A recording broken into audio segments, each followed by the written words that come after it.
സമാരാധ്യരായ പ്രിയ കുടുംബാംഗങ്ങളെ, ഭാരതീയ ചിന്താധാരകൾ കാലഘട്ടത്തിൻ്റെ ശക്തിയായ പ്രവാഹത്തിൽ ഒലിച്ചു പോകാതെ എത്രയെല്ലാം ദുഃഖങ്ങളും വേദനകളും അനുഭവിച്ചിട്ടും തളരാത്ത ജനതയുടെ ഹൃദയങ്ങളിൽ നിരന്തരം വർദ്ധിക്കുന്നു എന്നും 21ാം നൂറ്റാണ്ടിലേക്ക് കടക്കുന്ന ലോക ജനതയുടെ മനസ്സിൽ ഭാരതീയ ചിന്താധാരകൾക്ക് ഗഹനമായ ചൈതന്യവത്തായ ഒരു സ്ഥാനമുണ്ടെന്നും നാം എല്ലാവരും ഓർമ്മിക്കുന്നു, നാം എല്ലാവരും അറിയുന്നു.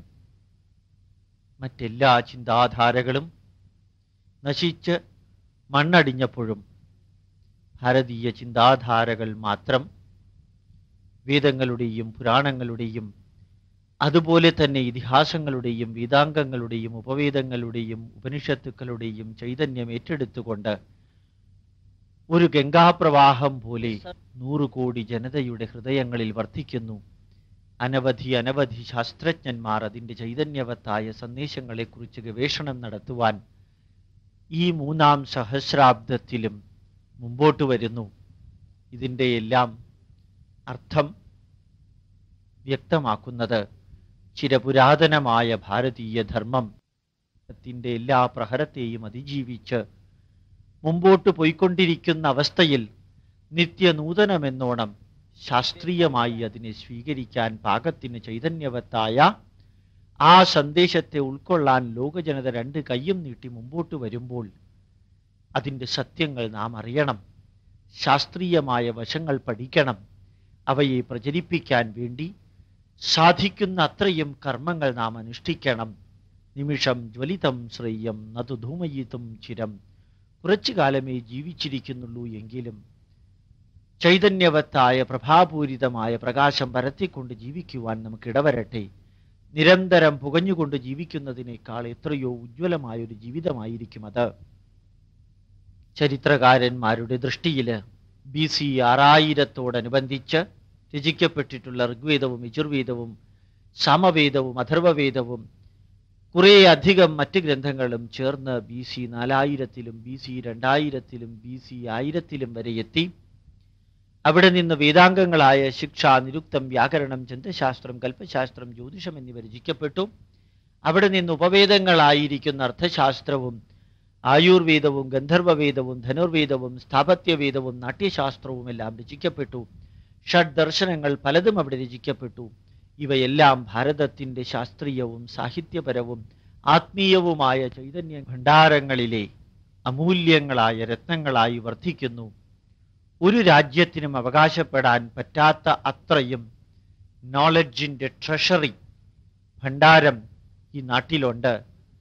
അവ പഠിക്കാനും പഠിപ്പിക്കുവാനും സാധ്യമാകും വിധം കഴിവുള്ള പണ്ഡിതന്മാരും ഇവിടെ ഉണ്ട്. അവർ ഇന്നും ഇവിടെ ജീവിക്കുന്നുണ്ട്. ആ തലമുറ അറ്റുപോകുന്നതിന് മുമ്പ് അത് നാം അറിയണം. കൂട്ടത്തിൽ ഒന്നുകൂടി അറിയണം. കേവലം 63 വർഷം കൊണ്ട് ആഫ്രിക്കൻ കോണ്ടിനെന്റിനെ പൂർണ്ണമായും ക്രൈസ്തവവൽക്കരിക്കുവാൻ സാധിച്ച അതേ ഇംഗ്ലീഷുകാർ ഭാരതത്തിൽ 250 വർഷത്തോളം ഭരിച്ചു. കൂടാതെ 1200ഓളം വർഷം അറേബ്യക്കാരും പേർഷ്യക്കാരും അഫ്ഗാനിസ്ഥാൻകാരും തുർക്കികളും ഡച്ചുകാരും പോർച്ചുഗീസുകാരും ഭാരതത്തെ ആക്രമിച്ച് വേദനപ്പെടുത്തുന്ന മുറിവുകൾ ഉണ്ടാക്കിയിട്ട് അപഹരിക്കാൻ സാധിക്കുന്ന അത്രയും വസ്തുതകൾ അപഹരിച്ചുകൊണ്ട് ഇവിടെ നിന്ന് കടന്നു കളഞ്ഞു. എന്നിട്ടും ഈ ചൈതന്യവത്തായ ദേശം തളർന്നില്ല, മരിച്ചില്ല, സംസ്കൃതിയെ ഉപേക്ഷിച്ചില്ല. പ്രഭാപൂരിതമായ പൈതൃകത്തെ തലമുറകളിൽ നിന്ന് തലമുറകളിലേക്ക് കൈമാറിക്കൊണ്ടേയിരുന്നു. അതുതന്നെയാണ് കർത്തവ്യം എന്ന് നമ്മുടെ ഋഷിവര്യന്മാരും പൂർവപിതാമഹന്മാരും നിരന്തരം ചിന്തിക്കുകയും അതനുസരിച്ച് പ്രവർത്തിക്കുകയും ചെയ്തതുകൊണ്ടാണത് സംഭവിച്ചത്.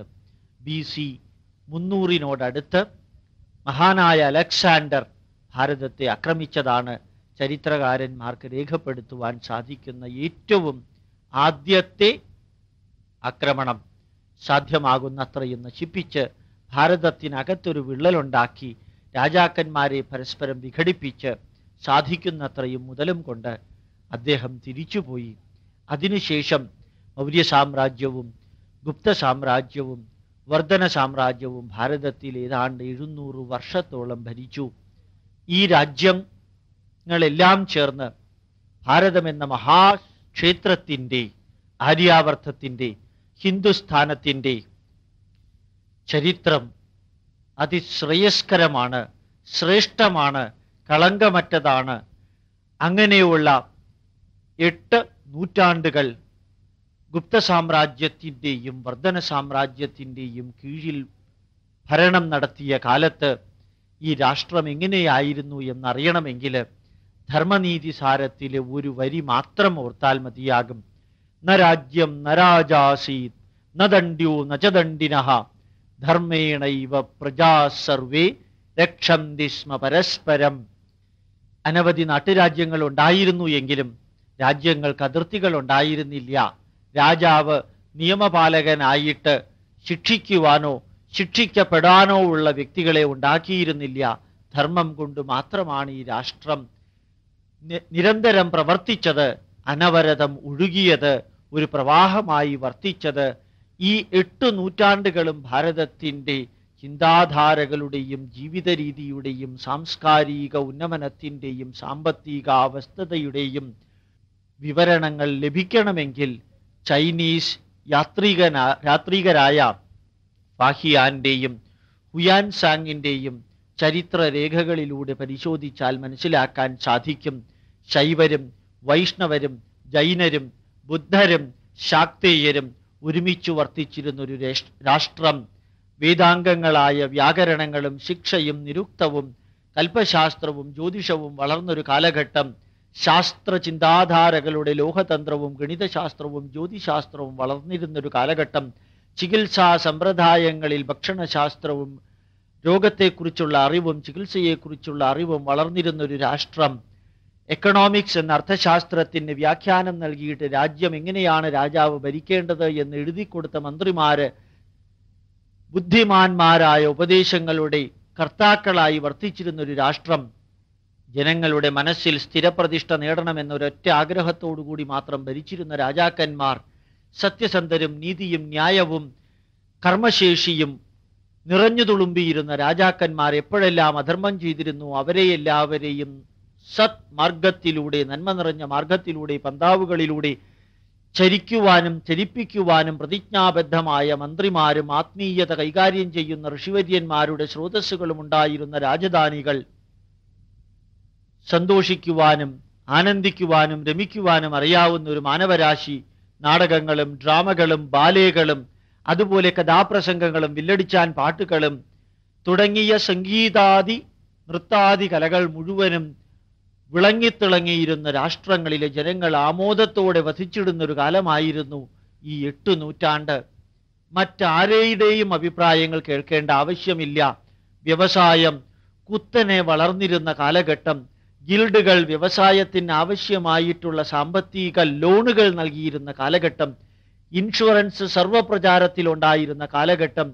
അതുപോലെ തന്നെ ഓരോ ജോലിക്കാരനും ഓരോ എംപ്ലോയിക്കും ആഴ്ചയിൽ 2 ദിവസം ലീവ് നൽകിയിരുന്നതും മെറ്റേണിറ്റി ലീവും ഏൺ ലീവും കാഷ്വൽ ലീവും നൽകിയിരുന്നതുമായ കാലഘട്ടം. തൊഴിലാളികൾക്ക് ബോണസ് എന്നുള്ളത് ജന്മാവകാശമാണെന്നും അസുഖം വരികയാണെങ്കിൽ ചികിത്സിക്കുവാൻ ആവശ്യമായ സാമ്പത്തിക സഹായം ഗിൽഡുകളിലൂടെ നൽകിയിരുന്ന ഒരു രാഷ്ട്രം ഈ പവിത്രമായ ഭാരതഭൂമിയിലുണ്ടായിരുന്നു. ഇൻഡസ്ട്രികളുടെ എസ്റ്റേറ്റുകൾ എത്രത്തോളം ഉണ്ടായിരുന്നു എന്ന് ലോഹതന്ത്രജ്ഞന്മാരുടെ പുസ്തകങ്ങളിൽ നിന്ന് നോക്കിയാൽ മനസ്സിലാക്കാൻ സാധിക്കും. എക്സ്പോർട്ടും ഇമ്പോർട്ടും ബഹ്റിനിലേക്കും ദുബായിലേക്കും കുവൈറ്റിലേക്കും ഈജിപ്തിലേക്കും കൊറിയയിലേക്കും ജപ്പാനിലേക്കും സിംഹപുരത്തിലേക്കും ബ്രഹ്മദേശത്തിലേക്കും സിംഹളദ്വീപിലേക്കും മാലിദ്വീപിലേക്കും മൗറീഷ്യസിലേക്കും നടന്നിരുന്ന അത്രയും വൻ വ്യവസായങ്ങൾ കൈകാര്യം ചെയ്തിരുന്ന വ്യാവസായികൾക്ക് അസ്തിത്വം നൽകിയൊരു ദേശമായിരുന്നു ഭാരതം. പരസ്പരം രാജാക്കന്മാർക്ക് അഭിപ്രായ വ്യത്യാസം ഉണ്ടായിരുന്നിരിക്കാം. അവർ പരസ്പരം ചിലപ്പോൾ കലഹിച്ചുമിരുന്നിരിക്കാം. അവർ ഉപരിപ്ലവമായ കാര്യങ്ങൾക്ക് വേണ്ടിയിട്ട് ചെറിയ യുദ്ധങ്ങൾ ചെയ്തിരിക്കാം. അതെല്ലാം രാജനൈതികത്തിൻ്റെ കാര്യമാണ്. It's the matter of politics, nothing to do with the cultural entity of that. ഭാരതത്തിലെ ദക്ഷിണ ഭാരതീയർ ഉത്തര ഭാരതത്തിലേക്ക് പിതൃകർമ്മത്തിനും തീർത്ഥാടനത്തിനും പോയിക്കൊണ്ടേയിരുന്നു. ഉത്തരഭാരതീയർ രാമേശ്വരത്തിലേക്കും കന്യാകുമാരിയിലേക്കും ഇതേ കർമ്മത്തിന് വന്നുകൊണ്ടേയിരുന്നു.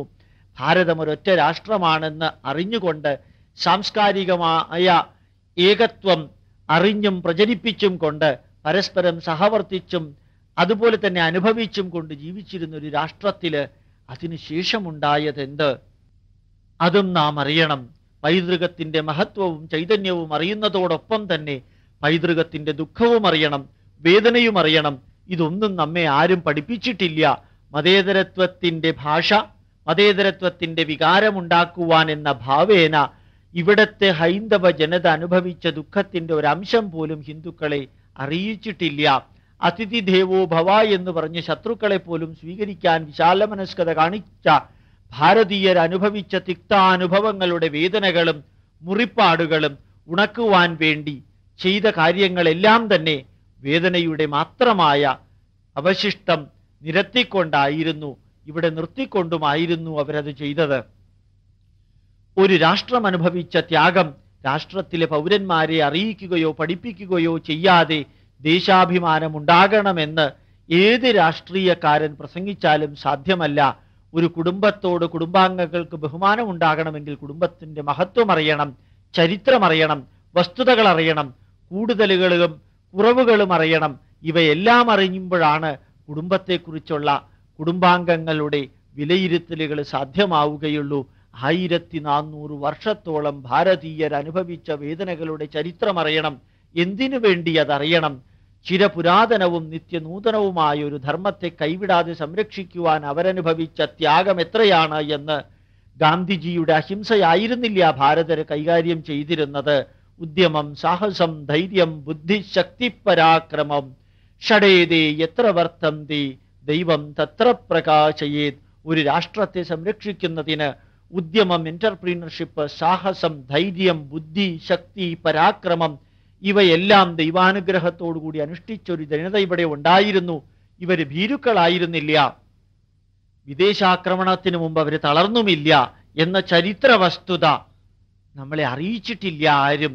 ഇവയെല്ലാം അറിയിച്ചു കഴിഞ്ഞാൽ ഹിന്ദു എന്ന ജനസമൂഹത്തിന് ആത്മാഭിമാനം ഒരു പരിധിക്കപ്പുറം ഉണ്ടായാലോ എന്ന ഭയമായിരിക്കാം ഹിന്ദുക്കളായി നമ്മെ ഭരിച്ചവരെല്ലാം ചെയ്തത് എന്നും ഞാൻ ഓർമ്മിപ്പിക്കാൻ ആഗ്രഹിക്കുന്ന ഒരു കാര്യമുണ്ട്.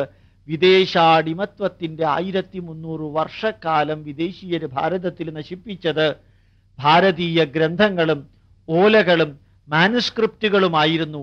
സ്വാതന്ത്ര്യാനന്തര ഭാരതത്തിൽ നമ്മെ ഭരിച്ചവര്, ഇന്നും ഭരിച്ചുകൊണ്ടിരിക്കുന്നവര് നമ്മിൽ നശിപ്പിച്ചത് മാനസികാവസ്ഥയാണ്. പൈതൃകത്തെ അറിയുവാനും അറിയിക്കുവാനും പഠിക്കുവാനും പഠിപ്പിക്കുവാനുമുള്ള മാനസികാവസ്ഥയെയാണ് 5.5 ദശാബ്ദം കൊണ്ട് നമ്മെ ഭരിച്ച നമ്മുടെ ആൾക്കാർ നശിപ്പിച്ചത്. ഏത് ഗ്രന്ഥം നശിപ്പിച്ചാലും കത്തിച്ചാലും അത് പുതിയതായിട്ട് മറ്റൊരു പ്രതിയിൽ നിന്ന് എഴുതിയുണ്ടാക്കാവുന്നതേ ഉള്ളൂ. പക്ഷേ പഠിക്കാനുള്ള മാനസികാവസ്ഥ നശിപ്പിച്ചു കഴിഞ്ഞാൽ അത് ഉണ്ടാക്കുക എളുപ്പമല്ല. ഭാരതത്തിന്റെ പൈതൃകത്തിന്റെ പ്രഭാപൂരിതമായ സ്രോതസ് വറ്റിപ്പോകുവാൻ കാരണം വിദേശാക്രമണമല്ല, സ്വാതന്ത്ര്യത്തിനു ശേഷം നമ്മെ ഭരിച്ച ഭാരതീയരായ വിദേശികളുടെ മാനസികാവസ്ഥയാണ്. ഇത്രയും പറഞ്ഞുകൊണ്ട് ഭാരതീയർ, ഹിന്ദുക്കൾ 1400 വർഷക്കാലങ്ങളില് കൂട്ടത്തിൽ ഇന്നും അനുഭവിക്കുന്ന വേദനകളും നമ്മുടെ പൈതൃകത്തിന്റെ ദുഃഖവും അറിയിക്കുവാനുള്ള ഈ പ്രഭാഷണത്തിൽ ആ വിഷയത്തിലേക്ക് നിങ്ങളുടെ അനുവാദത്തോടു കൂടി ദുഃഖപൂരിതമായൊരു ചരിത്രത്തിന്റെ വരികൾ വായിച്ചറിയിക്കുവാൻ വേണ്ടി ഞാൻ ഒരുമ്പെടുകയാണ്. സശ്രദ്ധം കേട്ട് ഈ സംസ്കൃതിയുടെ പ്രഭാപൂരിതമായ ചൈതന്യത്തെ അടുത്ത തലമുറയിലേക്ക് എത്തിക്കുവാനുള്ള ആവേശത്തിന്റെ ഒരു സ്രോതസ്സായി മാത്രം ഈ പ്രഭാഷണത്തെ കണ്ട് പ്രവർത്തന നിരതരാകണമെന്ന് ആഹ്വാനം ചെയ്തുകൊണ്ട് ഞാൻ വിഷയത്തിലേക്ക് കടക്കുകയാണ്. പൈതൃകത്തിന്റെ വേദനയും ഹിന്ദു അനുഭവിച്ച ദുഃഖവും എന്നുള്ളതാണ് ഇന്നത്തെ വിഷയം. പുരാതന ഭാരതം ശിഥിലമായിരുന്നില്ല, ഒരു വൻ ശക്തിയായി മറ്റെല്ലാ സംസ്കാരങ്ങളും മുരടിച്ച് തളർന്നവശയായിരുന്നപ്പോഴും ശക്തമായിരുന്നു. ചൈതന്യവത്തായിരുന്നു. സമ്പദ് സമൃദ്ധിയുടെയും കലാശാസ്ത്ര സാഹിത്യ രചനകളുടെയും രാജധാനികളായിരുന്നു ഭാരതദേശത്തിൽ എമ്പാടുമുണ്ടായിരുന്നത്. ധാർമ്മിക മൂല്യവും സാംസ്കാരിക ഐക്യവും നാട്ടുരാജ്യങ്ങൾ തമ്മിൽ നിലനിന്നിരുന്നു. ജനങ്ങൾ തമ്മിൽ രാജനൈതിക വിഷയത്തിൽ വിരുദ്ധചേരിയിൽ നിന്നിരുന്നില്ല. ജനങ്ങൾ തീർത്ഥയാത്രയായും വാണിജ്യ വ്യവസായ കാർഷിക ആവശ്യത്തിനായും ദേശദേശാന്തരങ്ങൾ മുഴുവനും കറങ്ങി രാഷ്ട്രത്തെ ഒരു ചൈതന്യത്തിൻ്റെ ഭാഗമായി വർത്തിക്കുവാൻ വേണ്ടി സാംസ്കാരികമായ ഐക്യം ഊട്ടിയുറപ്പിക്കുന്ന പ്രവർത്തനത്തിൽ ഏർപ്പെട്ടുകൊണ്ടേയിരുന്നു. ഈ കാലയളവിലാണ് സംഘടിതമായ ആദ്യത്തെ വിദേശാക്രമണം മഹാനായ അലക്സാണ്ടർ ഭാരതത്തിൽ വന്നതിന് ശേഷം ഏതാണ്ട് 850 വർഷം കഴിഞ്ഞ് ഭാരതത്തിലേക്ക് വരുന്നത്. അത് അമർ ഖലീഫയുടെ കാലത്ത് AD 636 മുതൽക്കുള്ള 10 വർഷമായിരുന്നു. ആദ്യത്തെ നാവിക ആക്രമണമുണ്ടായത് ബോംബെക്കടുത്തുള്ള താനയെ ലക്ഷ്യമാക്കിയായിരുന്നു. തുടർന്ന് AD 644 സിന്ധിലേക്കുള്ള ആക്രമണമുണ്ടായി. ഈ രണ്ട് വെല്ലുവിളികളും ഭാരതത്തിന് ഏറ്റെടുക്കാൻ സാധിച്ചു. എങ്കിലും വിദേശാക്രമണത്തിൻ്റെ യാഥാർത്ഥ്യം ഉൾക്കൊള്ളുവാൻ അല്പം വൈകിയതുകൊണ്ട് പരാജയത്തിൻ്റെ കയ്പ് കുറച്ചെങ്കിലും അവർക്ക് ഈ ആക്രമണത്തിലൂടെ അനുഭവിക്കേണ്ടി വന്നു. എന്നാൽ 659 AD വീണ്ടും ഭാരതത്തിലേക്കുണ്ടായ ആക്രമണത്തെ ഭാരതീയർ പരാജയപ്പെടുത്തി. 711 AD ഖലീഫ ഉബൈദുള്ളയുടെ നേതൃത്വത്തിൽ ഭാരതത്തിലേക്ക് പ്രവേശിച്ച വിദേശി സൈന്യം പരാജയത്തിൻ്റെ രുചി അറിഞ്ഞിരുന്നു. ഐകമത്യത്തോടുകൂടി ശത്രുവിനെ തോൽപ്പിക്കുവാൻ ഭാരതീയർക്ക് സാധിച്ചു. പക്ഷേ AD 712 6000-ഓളം വരുന്ന സിറിയൻ അശ്വസൈന്യത്തോടും അത്ര തന്നെ വരുന്ന കാലാൾപ്പടയോടും കൂടി 3000 ഒട്ടകപ്പടയോടും കൂടി മുഹമ്മദ് ബിൻ ഖാസിം എന്ന വിദേശി ഭാരതത്തിലേക്ക് പ്രവേശിച്ചു. മറ്റൊരു വിദേശാക്രമിയുടെ നേതൃത്വത്തിൽ 11,000-ഓളം വരുന്ന സൈന്യവും ഇദ്ദേഹത്തിൻ്റെ കൂട്ടത്തിൽ ചേർന്നപ്പോൾ ഭാരതീയർക്ക് പരാജയം ഏറ്റുവാങ്ങേണ്ടി വന്നു. കാസിമിൻ്റെ നേതൃത്വത്തിൽ ഭാരതമണ്ണിൽ നടന്ന യുദ്ധത്തിൽ 10,000-കണക്കിന് ഹൈന്ദവരുടെയും ബുദ്ധമതക്കാരുടെയും കൂട്ടക്കൊല ദേബൽ എന്ന സ്ഥലത്ത് വെച്ച് നടന്നു. കാസിം ഭാരതത്തിലെ ഹിന്ദുക്കളോട് ആഹ്വാനം ചെയ്തത് ഇപ്രകാരമായിരുന്നു: ഒന്നുകിൽ ഇസ്ലാം മതം സ്വീകരിക്കുക, അല്ലെങ്കിൽ മരിക്കുക. ഈ വരി മാത്രമായിരുന്നു ഭാരതീയർക്ക് സ്വീകരിക്കാനും തിരസ്കരിക്കാനുമായിട്ട് കാസിം നൽകിയത്. ഈ ആക്രമണത്തെക്കുറിച്ച് ചരിത്രകാരന്മാർ ഇപ്രകാരം പറയുന്നു: 3 ദിവസത്തോളം നരഹത്യ തുടർന്നു. 17 വയസ്സിന് മുകളിൽ പ്രായമുള്ള എല്ലാ ഹിന്ദു പുരുഷന്മാരും വധിക്കപ്പെട്ടു. അവരുടെ ഭാര്യമാരും കുഞ്ഞുങ്ങളും അടിമകളാക്കപ്പെട്ടു. ക്ഷേത്രങ്ങൾ തകർത്ത് അവിടെ പള്ളികൾ നിർമ്മിക്കപ്പെട്ടു. ഈ വരിയാണ് കാസിമിൻ്റെ ആക്രമണത്തെക്കുറിച്ച് ചരിത്രകാരന്മാർ എഴുതിവെച്ചത്. 700 ഹിന്ദി യുവതികളെ കാസിം സ്വന്തം ആവശ്യത്തിന് ഉപയോഗിച്ചു. ബാക്കിയുള്ളവരെ തൻ്റെ സേനകൾക്ക് പകുത്തുകൊടുത്തു. രാജാ ദാഹീറിനെയും അദ്ദേഹത്തിൻ്റെ കുടുംബാംഗങ്ങളെയും ഇസ്ലാം മതത്തിലേക്ക് പരിവർത്തനം ചെയ്തു. ഇസ്ലാം മതം സ്വീകരിക്കാൻ വിസമ്മതിച്ച എല്ലാവരെയും അദ്ദേഹം വധിച്ചു. ഞങ്ങളുടെ വിശ്വാസം അഹിംസയാണ്, സമാധാനമാണ് ഞങ്ങളുടെ ലക്ഷ്യം. യുദ്ധവും നരഹത്യയും ഞങ്ങൾ അംഗീകൃതമായി മാർഗമായി സ്വീകരിക്കുന്നില്ല എന്ന് പറഞ്ഞ് കീഴടങ്ങിയ ഭാരതീയരെ കാസിം നിഷ്കരുണം വധിക്കുകയാണ് ചെയ്തത്. അനവധി രാജാക്കന്മാരെയും സൈന്യങ്ങളെയും വധിച്ചുകൊണ്ട് മുന്നേറിയ അറേബ്യൻ സൈന്യം ബ്രാഹ്മണാബാദിലേക്ക് നീങ്ങി. കാസിമിനെതിരെ ജയസിംഹൻ പൊരുതിയപ്പോൾ അവിടെ മരിച്ചു വീണത് 20,000-ഓളം വരുന്ന ഹിന്ദുക്കളായിരുന്നു. രാജപുത്രിമാരായ സൂര്യാദേവിയുടെയും പരിമൾ ദേവിയുടെയും ശരീരത്തെ ജീവനോടെ തന്നെ അറേബ്യയിലേക്ക് കൊണ്ടുപോയി ഖലീഫയ്ക്ക് കാഴ്ചയായി വെച്ച് ഒരു രാത്രി അവരെ അനുഭവിച്ചതിന് ശേഷം അവരെ കുതിരയുടെ വാലിൽ കെട്ടി മരിക്കുന്നതുവരെ നിലത്തിൽ വലിച്ചിഴയ്ക്കുകയാണ് ചെയ്തത്. AD 713 മുൾട്ടാനിലേക്ക് പ്രവേശിച്ച കാസിം അവിടെയുള്ള രാജധാനിയെ ആക്രമിച്ച് സൈന്യത്തെ എതിരിട്ടത് നഗരത്തിലേക്ക് വരുന്ന ദാഹജല സ്രോതസ് അടച്ചുകൊണ്ടായിരുന്നു. സ്വർണത്തിൻ്റെ നഗരമെന്നറിയപ്പെടുന്ന ഇവിടെയും ഹിന്ദുക്കളുടെ ശവത്തിന്റെ കൂമ്പാരമാവുകയാണുണ്ടായത്. അവിടെ നിന്ന് കാസിം കൊണ്ടുപോയ മഞ്ഞലോഹത്തിന്റെ അളവ് എത്രയെന്ന് തൂക്കി നോക്കുവാൻ ആരുമുണ്ടായിരുന്നില്ലെന്ന് മാത്രമല്ല, എത്രയെന്ന് ഊഹിക്കുവാനും സാധ്യമായിരുന്നില്ല. പൊതുസ്ഥലങ്ങളിൽ ഹൈന്ദവാരാധനകൾ അനുശാസിക്കുന്നത് കാസിം നിരോധിച്ചു. ഹിന്ദുക്കൾ ജസിയ എന്ന ധർമ്മനികുതി നൽകണമെന്ന് നിർബന്ധിച്ചു. നികുതി നൽകാൻ വിസമ്മതിച്ച ഹിന്ദുക്കൾക്ക് രണ്ട് മാത്രമേ സ്വീകരിക്കാനുണ്ടായിരുന്നുള്ളൂ: ഒന്നുകിൽ മുസൽമാനാവുക, അല്ലെങ്കിൽ മരണം വരിക്കുക. തുടർന്നുള്ള 200 വർഷക്കാലം ഭാരതത്തിലേക്ക് അറേബ്യയിൽ നിന്ന് വ്യത്യസ്ത സേനാധിപതിമാരുടെ ആക്രമണവും രാജാക്കന്മാരുടെ ആക്രമണവും നടന്നിരുന്നു. ഇവിടെ നിന്ന് സമ്പത്ത് കൊള്ളയടിക്കുക, വിഗ്രഹാരാധകരെ നശിപ്പിക്കുക എന്നുള്ളത് മാത്രമായിരുന്നു ഈ ആക്രമങ്ങളുടെ ഉദ്ദേശങ്ങൾ. ഇവിടെ ആധിപത്യം സ്ഥാപിച്ച്, ഇവിടെ ഭരണം നടത്തി, സ്വന്തം മതം പ്രചരിപ്പിച്ച് ഇവിടത്തെ സ്വർണവും വെള്ളിയും നാണയങ്ങളും മറ്റു പ്രകൃതി വിഭവങ്ങളും അറേബ്യയിലേക്ക് കടത്തുക എന്ന ലക്ഷ്യം മാത്രമായി വന്ന അറേബ്യന് ശേഷം 994 AD പ്രവേശിക്കുന്ന ഭാരതത്തെ ആക്രമിച്ചത് തുർക്കിക്കാരനായ കുപ്രസിദ്ധ യോദ്ധാവായ സുബുത്കിൻ ആയിരുന്നു. സമ്പദ് സമൃദ്ധിയുടെ രാഷ്ട്രമായ ഭാരതത്തെ ചൂഷണം ചെയ്യുക, ഉന്മൂലനം ചെയ്യുക എന്നീ 2 ലക്ഷ്യങ്ങൾ മാത്രമായിരുന്നു സുബുത്കിനെ വലയം ചെയ്തിരുന്നത്. ലാംഗാൻ എന്ന പ്രദേശത്ത് തുർക്കികളും ഹിന്ദുക്കളും ഏറ്റുമുട്ടി. സഹസ്രാവധി ഹിന്ദുക്കൾ വീരമൃത്യു വരിച്ചു. ഹിന്ദുക്കൾക്ക് നേതൃത്വം നൽകിയ ജയപാലൻ കീഴടങ്ങി സന്ധിക്കപേക്ഷിച്ചു. ഈശ്വരേച്ഛ വിഗ്രഹാരാധകരെ ഉന്മൂലനം ചെയ്യലാണെന്ന തൻ്റെ പുത്രന്റെ ഉപദേശം സ്വീകരിച്ച സുബുത്കിൻ എല്ലാ ഹിന്ദുക്കളെയും നിർദാക്ഷണ്യം വധിക്കുകയാണ് ഉണ്ടായത്. സന്ധിക്കപേക്ഷിച്ച ജയപാലനോടും വീണ്ടും യുദ്ധം ചെയ്യുവാനാണ് സുബുത്കിൻ ഭീഷണിപ്പെടുത്തിയത്. ജയപാലനെ പരാജയപ്പെടുത്തി സുബുത്കിൻ ഡൽഹി, ആജ്മീർ, കലിഞ്ചർ, കന്നൗജ് എന്നീ രാജ്യങ്ങളെ സംഘടിപ്പിച്ച് 12 ലക്ഷം സൈനികരുമായി ജയപാലൻ വീണ്ടും യുദ്ധത്തിന് വന്നപ്പോൾ ഉണ്ടായ യുദ്ധത്തിൽ ഹിന്ദുക്കൾക്ക് പരാജയം വീണ്ടും ഏറ്റുവാങ്ങേണ്ടി വന്നു. 10 ലക്ഷത്തിലധികം വരുന്ന ഹിന്ദുക്കളാണ് അവിടെ മരിച്ചു വീണത്.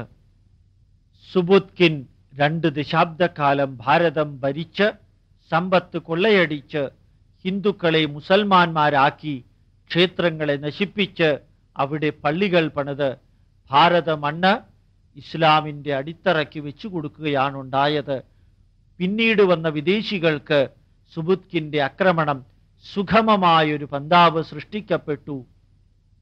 സുബുത്കിന് ശേഷം ഭാരതത്തെ ആക്രമിച്ചത് മുഹമ്മദ് ഗസ്നി ആയിരുന്നു. 17 പ്രാവശ്യം അയാൾ ഭാരതത്തെ ആക്രമിച്ചിട്ടുണ്ട്. ആദ്യമായി ഗസ്നിയുടെ ആക്രമണം അയാളുടെ 20ാമത്തെ വയസ്സിലായിരുന്നു. അത് AD 1000-ലുമായിരുന്നു. അവിടെ നിന്ന് തുടങ്ങി 17 പ്രാവശ്യം ഭാരതത്തെ തൻ്റെ കാൽ കീഴിൽ ചാട്ടവാറിൻ്റെ അടിയിൽ തളർത്തി ആക്രമിച്ച് ചൂഷണം ചെയ്ത് കൊള്ളയടിച്ച് സാധിക്കാവുന്ന അത്രയും ഹിന്ദുക്കളെ വധിച്ച് മതപരിവർത്തനം ചെയ്ത് സമ്പത്തും കൊണ്ട് അദ്ദേഹം തിരിച്ചു പോവുകയാണുണ്ടായത്. AD 1001 പേഷ്വാറിൽ നടന്ന ഘോരമായ യുദ്ധത്തിൽ മുഹമ്മദ് ഗസ്നി ഹിന്ദുക്കളെ പൂർണ്ണമായും പരാജയപ്പെടുത്തി. രാജാവിനെയും കുടുംബാംഗങ്ങളെയും ഗസ്നിയിൽ കൊണ്ടുപോയി അവിടെ ചെയ്തതെന്താണെന്ന് ഒരു മുസ്ലിം ചരിത്രകാരനായ ഉദ്ബി ഇപ്രകാരം രേഖപ്പെടുത്തുന്നു: ജയപാലനെയും കുടുംബാംഗങ്ങളെയും കയറുകൊണ്ട് വിരിഞ്ഞു മുറുക്കി കെട്ടി സുൽത്താന്റെ മുമ്പിലെത്തിച്ചു. കുറെ പേരുടെ കൈകൾ പുറകോട്ട് വിരിഞ്ഞു മുറുക്കി കെട്ടിയിരുന്നു. ചിലരെ കഴുത്തിൽ പിടിച്ച് വലിച്ചിഴയ്ക്കുന്നു. ചിലരെ പുറകിൽ മാരകമായി മർദ്ദിച്ച കഴുത്തിൽ പിടിച്ച് വലിച്ചിടക്കുകയായിരുന്നു.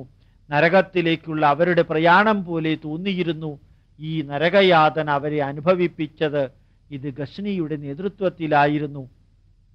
AD 1004 മുഹമ്മദ് ഗസ്നി 3ാം പ്രാവശ്യം ഭാരതത്തിലേക്ക് വന്നത് ബട്ടിൻഡായിലേക്കായിരുന്നു. ബട്ടിൻഡ രാജാവ് വിജയ് റോയിയുടെ സൈന്യത്തെ തകർത്ത് രാജ്യം കൊള്ളയടിച്ച് ഹൈന്ദവ സഹസ്രങ്ങളുടെ തല ഭൂമിയിൽ ഉരുട്ടി വിജയ് റോയ് ആത്മഹത്യ ചെയ്യിച്ച് മറ്റുള്ളവരെ ഇസ്ലാം മതത്തിലേക്ക് മാറ്റിയതിനു ശേഷമായിരുന്നു സമ്പത്തും കൊള്ളയടിച്ച് അയാൾ തിരിച്ചുപോയത്. AD 1006 4ാം പ്രാവശ്യം ഭാരതം ആക്രമിച്ച മുഹമ്മദ് ഗസ്നി ആനന്ദപാലൻ എന്ന രാജാവിനെ കീഴ്പ്പെടുത്തി. 7 ദിവസം കൊണ്ട് മുൾട്ടാൻ കീഴ്പ്പെടുത്തി 20,000 ദിർഹം കൊള്ളയടിച്ച് ജയപാലന്റെ പൗത്രനായ സുഖപാലിനെ ഇസ്ലാമിലേക്ക് മതം മാറ്റി പഞ്ചാബിലും മുൾട്ടാനിലും അവരോധിച്ച് 5ാം പ്രാവശ്യം വീണ്ടും വന്ന ഭാരതത്തെ ആക്രമിച്ച് ഇസ്ലാമിലേക്ക് മതം മാറിയ ജയപാലന്റെ പൗത്രനായ സുഖപാൽ വീണ്ടും ഹിന്ദുധർമ്മം സ്വീകരിച്ചതിന് തിരിച്ചടി കൊടുക്കാൻ വന്ന് സുഖപാലിനെ വധിച്ച് തിരിച്ചു പോവുകയാണ് ഉണ്ടായത്. AD 1008 മുഹമ്മദ് ഗസ്നിയുടെ 6ാമത്തെ പ്രാവശ്യത്തെ അക്രമത്തെ പ്രതിരോധിച്ച ഭാരതീയരുടെ ശക്തിയെക്കുറിച്ച് ചരിത്രകാരൻ ഈശ്വരി പ്രസാദ് ഇപ്രകാരം പറയുന്നു: ധർമ്മത്തിൻ്റെയും കുലശക്തിയുടെയും രാഷ്ട്രപ്രേമത്തിൻ്റെയും ഹിന്ദു ധർമ്മ സംരക്ഷണത്തിൻ്റെയും ശക്തികൾ ഗസ്നിക്കെതിരെ അണിനിരന്നു. ഓരോ ഹൈന്ദവ കുടുംബവും ഈ കാട്ടാളനെതിരെ നിരത്തിലിറങ്ങി ഹിന്ദുസ്ഥാനത്തിൻ്റെ മാനവരാശിയെ ശത്രുവിനെതിരെ അണിനിരത്തിയ ദേശസ്നേഹത്തിൻ്റെ ശക്തമായ കാറ്റുവീശി. സ്ത്രീകൾ സൈന്യത്തെ പൂർണ്ണമായും സഹായിച്ചു. പുരാതന സംസ്കൃതിയെ മുസൽമാനിൽ നിന്നും സംരക്ഷിക്കുവാൻ പ്രതിജ്ഞാബദ്ധമായ അന്തരീക്ഷം സർവത്ര ദർശിക്കാമായിരുന്നു. നഗ്നപാതരായ 30,000 ഘോർക്കകളും രജപുത്രരും സംസ്കൃതിയെ രക്ഷിക്കുവാൻ സർവ്വതും ഉപേക്ഷിച്ച് ഗസ്നിക്കെതിരെ പോരാടി. വിജയം സുനിശ്ചിതമായ വേളയിൽ ആനന്ദപാലന്റെ ആന വിരണ്ടോടി. രാജാവ് പലായനം ചെയ്യുകയാണെന്ന് കരുതി ഭാരത സൈന്യവും പിന്തിരിഞ്ഞോടിയ സൈന്യത്തെ പിന്നിൽ നിന്ന് ആക്രമിച്ച് ഗസ്നി 10,000-ത്തിലധികം ഹിന്ദുക്കളെ വധിച്ചു.